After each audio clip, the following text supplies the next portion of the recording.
ಇಲ್ಲಿ ನೋಡಿ ಫ್ರೆಂಡ್ಸ್, ಅವತ್ತು ಶೀಟ್ ರೂಫಿಂಗ್ ಮಾಡ್ತಾ ಇದ್ದೀನಿ ಅಂತ ವಿಡಿಯೋ ಹಾಕಿದ್ನಲ್ಲ, ಅಲ್ಲೇ ಇವತ್ತು ಕೆಲಸ ಇದೆ. ಎಲ್ಲಿ ಅಂದ್ರೆ ಕೇರ್ಪೇಟೆ ಪಕ್ಕದಲ್ಲಿ ರಂಗನ್ ತಿಟ್ಟು ಅಂತ ಐತೆ, ಅಲ್ಲೇ ಇದು. ಇವತ್ತು ಬಂದ್ಬಿಟ್ಟು ಎಲ್ಲ ಕೆಲಸ ಸ್ಟಾರ್ಟ್ ಮಾಡಿದ್ವಿ. ರನ್ನರ್ ಎಲ್ಲ ಹಾಕೋಬೇಕಿತ್ತು ಅಂತ ಎಲ್ಲ ರನ್ನರ್ ಎಲ್ಲ ಜೈಂಟ್ ಹಾಕೊಂಡು ಎಲ್ಲ ರೆಡಿ ಮಾಡ್ಕೊಂಡು ಟ್ರೆಸ್ ಎಲ್ಲ ಹಾಕೋತಾ ಇದೀವಿ. ಟ್ರೆಸ್ಗೆ ಈ ತರ ನಾವು ಕಟಿಂಗ್ ಪೀಸ್ ಮಾಡ್ಕೊಂಡು ಹಾಕೋದು, ಯಾಕಂದ್ರೆ ವೆಲ್ಡಿಂಗ್ ಕ್ಲೀನಾಗಿ ಕುತ್ಕೊಳ್ಳುತ್ತೆ, ಆಮೇಲೆ ಸ್ಟ್ರೆಂತ್ ತಡೆಯುತ್ತೆ ಅಂತ ಅದೇ ತರ ಮಾಡೋದು ಎಲ್ಲೇ ಹೋದ್ರು ನಾವು.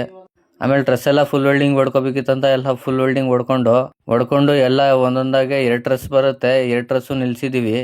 ನಿಲ್ಲಿಸ್ಬಿಟ್ಟು ಮೇಕೆ ಈ ಕಡೆ ಆ ಕಡೆ ಎಲ್ಲ ಕೌಕಲ್ ಎಳಿಬೇಕು. ಇವತ್ತು ಫುಲ್ ಬಿಸಿಲಿತ್ತು, ಅದೇ ಬಿಸಿಲಲ್ಲಿ ಇವತ್ತು ಫುಲ್ ಕೆಲಸ ಮಾಡಿದೀವಿ. ನೀವು ಕೇರ್ಪೇಟೆ ಅಕ್ಕಪಕ್ಕ ಎಲ್ಲೇ ಮಾಡಿಸ್ಬೇಕಂದ್ರೆ ನಮಗೆ ಕಾಂಟ್ಯಾಕ್ಟ್ ಮಾಡಿ, ಅಲ್ಲೇ ಬಂದು ಎಲ್ಲ ರೆಡಿ ಮಾಡ್ಬಿಟ್ಟು ಹೋಯ್ತೀವಿ. ಸ್ಕ್ರೀನ್ ಮೇಲೆ ನಂಬರ್ ಹಾಕಿರ್ತೀನಿ ನೋಡಿ, ಕಾಂಟ್ಯಾಕ್ಟ್ ಮಾಡ್ಕೊಳ್ಳಿ. ಆಮೇಲೆ ಎಲ್ಲ ಪೂರ್ತಿ ಈ ಕಡೆ ಆ ಕಡೆ ಎಲ್ಲ ಪೈಪ್ ಎಲ್ಲ ಎಳೆದ್ಬಿಟ್ಟು ಫರ್ಲಿಂಗ್ ಹಾಕೋಬೇಕಿತ್ತು ಅಂತ ಎಲ್ಲ ಫರ್ಲಿಂಗ್ ಹಾಕೊಂಡು, ಇವರೇ ನೋಡಿ ಪಾಲ್ಟಿ ಅಣ್ಣ ತಮ್ಮಂದಿರು. ಇವರು ಇಬ್ರುವೆ, ಒಬ್ರು ಬೆಂಗಳೂರಲ್ಲಿದ್ದಾರೆ, ಇನ್ನೊಬ್ರು ಇಲ್ಲೇ ಕೆಲಸ ಮಾಡ್ತಾರೆ.